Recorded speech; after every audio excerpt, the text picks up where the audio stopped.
इसके बाद योगी बाबा भूतों की पालकी में बैठकर शमशान की ओर जाने लगते हैं।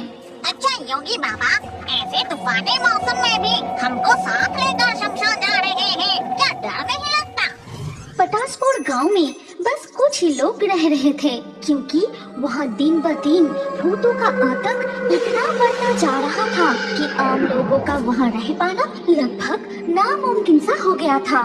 दिन ब दिन भूतों का आतंक बढ़ता ही जा रहा है सरपंच जी। कल ही दीनू की बीवी को भूतों ने ऐसे डराया कि बेचारी तालाब के घाट में फिसलकर गिर के मर गई। अब वो भूत बन के हमारा गला दबाने की सोच रही होगी। भूतों से कैसे छुटकारा मिलेगा? आपको कुछ ना कुछ करना ही पड़ेगा सरपंच जी, नहीं तो हम सबको ये गांव छोड़ना पड़ेगा। अरे तुम सब परेशान मत हो, मुझे एक योगी बाबा का खोज मिला है जो बस कुछ ही दिनों में हमारे गांव में आने ही वाला है। इसके 2 दिन बाद ही उस गांव में एक तंत्र साधक आ पहुँचे।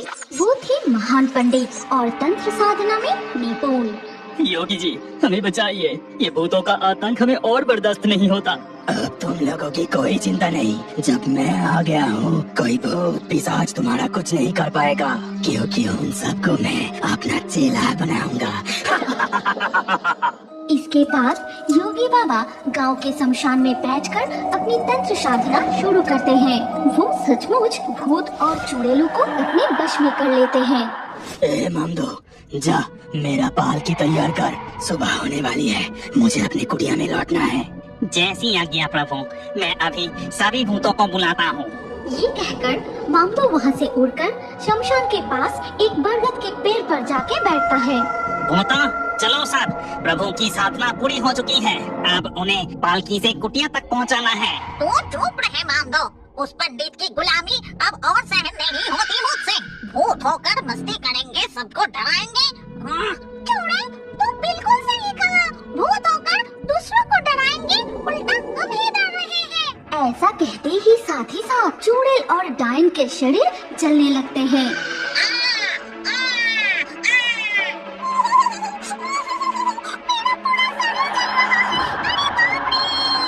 देखा ना, तुम तो मेरी बात नहीं मानते। जितनी भी दूर से उसकी बुराई करो, वो हमारी बात सुन सकती है, इसीलिए वो जो कहेगा हमें सब करना पड़ेगा। अब चलो यहाँ से। ये कहते ही सारे भूत वहाँ से अदृश्य होकर योगी बाबा के पास पहुँचते हैं। फिर उन्हें पालकी में बैठाकर उनकी कुटिया तक पहुँचाते हैं। ए चुड़ैल, जा मेरे लिए तालाब से पानी ला। जैसे आज्ञा प्रभु, इसके लिए पानी लाना पड़ेगा। जी करता है इसका गला ही घोट दूं। क्यों रे चुड़ैल, चुपचाप खड़ी क्यों है, क्या कुछ कहना है? नहीं नहीं प्रभु, मैं अभी जाती हूँ पानी लाने। इसके बाद चुड़ैल पानी लाने के लिए चली जाती है। क्या रे भूतनी, मेरे लिए खाना बनाना है, ये तुझे अलग से बोलना पड़ेगा क्या? जी प्रभु, मैं अभी चूल्हा जलाकर आपके लिए खाना बना देती हूँ। इसी तरह योगी बाबा भूतों को अपने वश में करके रखता है। उधर सारे गांव वाले निश्चिंत होकर आराम से जीवन बिताने लगते हैं। अरे अब तो पूरा गांव भूतों के आतंक से मुक्त हो गया है, तो जिसके वजह से हमें ये शांति मिली, उसे कुछ तोहफा तो देना चाहिए। क्या कहते हो? तुमने बिल्कुल सही कहा भाग्यवान, हमें योगी बाबा को कुछ तोहफा देना चाहिए। मैं कल ही कुछ इंतजाम करता हूँ। ये कहते ही अगले दिन सुबह गांव के सरपंच योगी बाबा के लिए मिठाई, फल, सब्जी, चावल, घी बहुत कुछ लेकर योगी बाबा की कुटिया पर पहुंचते हैं। योगी बाबा, आप कुटिया में है क्या? हम लोग आपको कुछ तोहफा देने के लिए यहाँ आए हैं। सरपंच की आवाज सुनकर योगी बाबा कुटिया से बाहर आते हैं। अरे इसकी क्या जरूरत है, मुझे जो चाहिए मेरे भूत खुद ला देते हैं, आपको कष्ट करने की जरूरत नहीं थी। ऐसा मत कहिए, आपने हमारी बहुत बड़ी मदद की। अब भूतों की आतंक खत्म होने से गांव में लोग वापस लौट रहे हैं। और ये सब कुछ योगी बाबा के कुटिया के सामने बरगद के पेड़ से देख रहा था सारे भूत और चुड़ैल। देख रहे हो, तुम सब देख रहे हो, उस योगी बाबा के द्वारा हमें वश में करके सारे गांव वाले कैसे जश्न मना रहे हैं। हाँ, वही देख रही हूँ, ये सब हमसे सहन नहीं होता। एक तो दिन भर योगी बाबा की सेवा करो, ऊपर से ये सब। अब इसका कुछ करना ही होगा, ऐसे नहीं चल सकता। हाँ। तू एक काम कर मामदो, उस योगी बाबा के पास जाके उससे अच्छे से दोस्ती कर। उसी शाम योगी बाबा यज्ञ करने के लिए जब फूल चुन रहे थे तभी मामदो आकर कहता हूँ योगी बाबा, आपसे एक सवाल पूछना था। अब तुझे क्या जानना है? इतनी भी जरूरी कुछ नहीं है, बस यही पूछ रहा था कि आप इतनी रात तक इस शमशान में हमारे साथ रहते हैं, क्या आपको कभी भी डर नहीं लगता? डर क्यों लगेगा? डर लगता तो तुम लोगों को गुलाम बनाता। अच्छा योगी बाबा, आप अचानक भूत प्रेत को लेके सपना क्यों करने लगे? ओए कहानी, यहाँ से जाके अपना अपना काम कर। ये कहकर योगी बाबा फूल लेकर कुटिया में लौट जाते हैं और मामदो उस बरगद के पेड़ पर चला जाता है। कुछ पता चला? उस योगी बाबा का कुछ ना कुछ कमजोरी जरूर है जो हमें नहीं बता रहा है, लेकिन मैं कमजोरी का पता लगाकर ही छोड़ूंगा। इसके बाद उसी रात को जोरदार तूफान शुरू हो जाती है, इसीलिए योगी बाबा उस रात यज्ञ के लिए शमशान नहीं जा पाते। योगी बाबा, आज आपको बड़ा उदास लग रहा है। ऐसा क्या घट गया आपके साथ जिसके बारे में आप कुछ बोल नहीं पा रहे हैं? एक कहानी जो मेरे साथ घटा था। ऐसी तूफानी बारिश में मुझे वो घटना बहुत सताती है। तुम लोग जाओ, अब मैं थोड़ा ध्यान करूँगा। ये सुनकर मामदो कुटिया से बाहर निकलता है और निकलते ही वो देखता है कि बाहर चुड़ैल खड़ी है। क्या रे मामदो, कुछ पता चला? नहीं, मैं बहुत कोशिश की लेकिन वो कुछ बताता ही नहीं। अब तुझसे कुछ नहीं होगा, रुक मैं कोशिश करके देखती हूँ। तभी तूफान और बारिश भी रुक जाती है और योगी बाबा कुटिया से बाहर आके कहता है, ए मामदो, चुड़ैल, तुम सब यही हो, मेरे लिए पालकी तैयार करो। बारिश रुक गई है, अब शमशान जाऊंगा।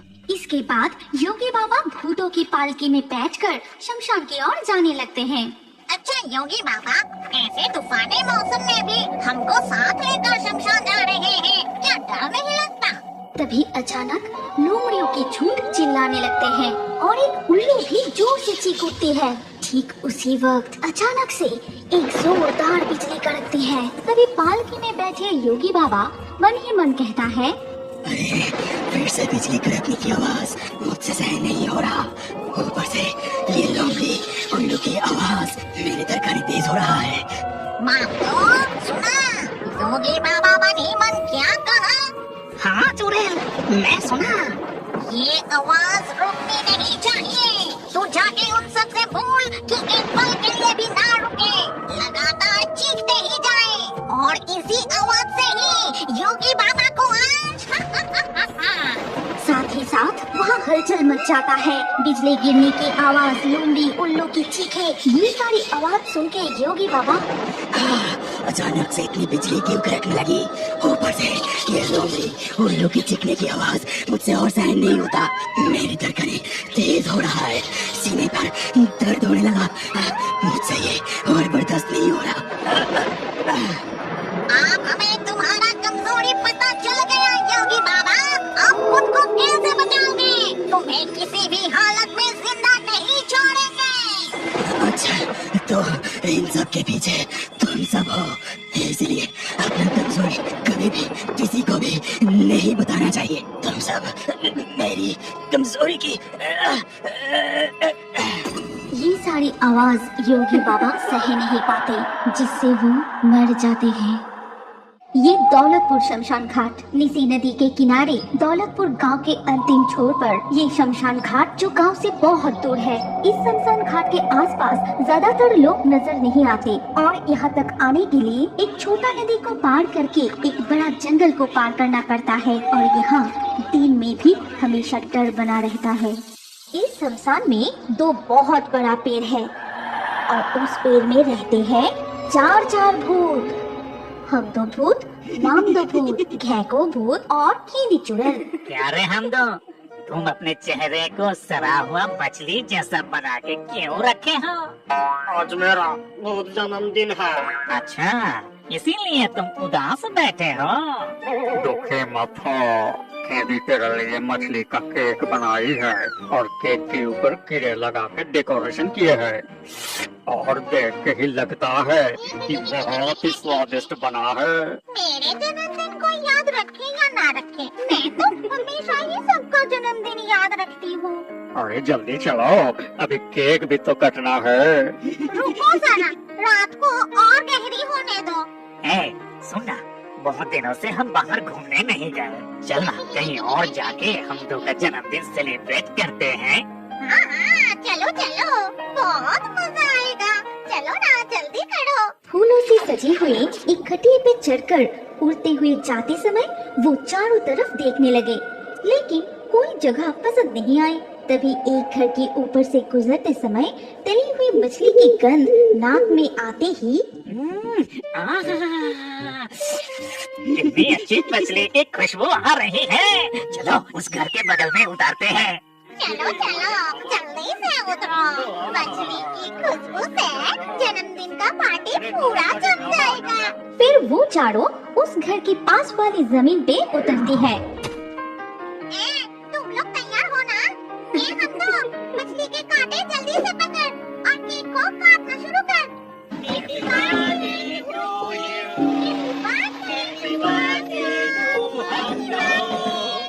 अब आपके सामने संगीत पेश करेंगी भूत जगत के संगीत के महारानी मिस हेदी और भूत जगत के संगीत के राजा कुमार मामडो मामडो मामडो मामडो।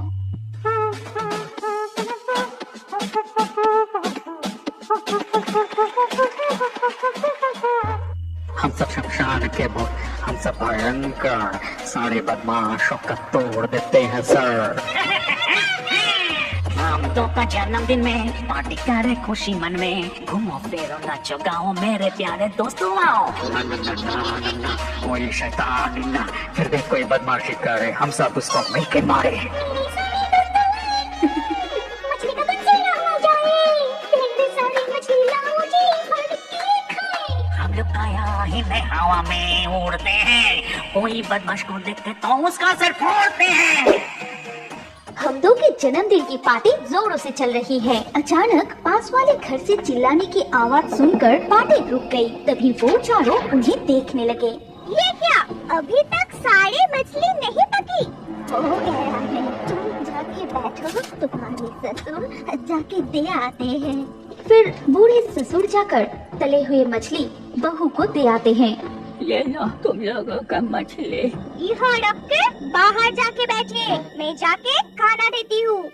खुद अच्छा खाना खाने के लिए बूढ़े सास ससुर को बाहर खाने के लिए बिठाते हैं और देते हैं सिर्फ थोड़ा सा चावल और दाल। खुद कितने सारे खाना खाते हैं और माता पिता के लिए सिर्फ चावल और थोड़ा सा दाल। तुम्हें तो एक टुकड़ा मछली दे सकती थी। वो सब छोड़ो, अब तो हमारा उम्र हो गया है, इतने में ही हम खुश है। खुद ना खा के बेटे को खिलाए, खेती बाड़ी करके बेटे को पढ़ाया लिखाया, खुद के लिए कुछ नहीं रखा। हाँ भगवान, अब इस उम्र में आके हमें ऐसा दिन देखना पड़ रहा है। मामा, मैं जल्दी ही छुटू करके आती हूँ। अपने दादा दादी पर इस तरह अत्याचार होते देख उनके पोता को बहुत दुख होता था। उस दिन वो कुछ तली हुई मछली लेकर दादा दादी को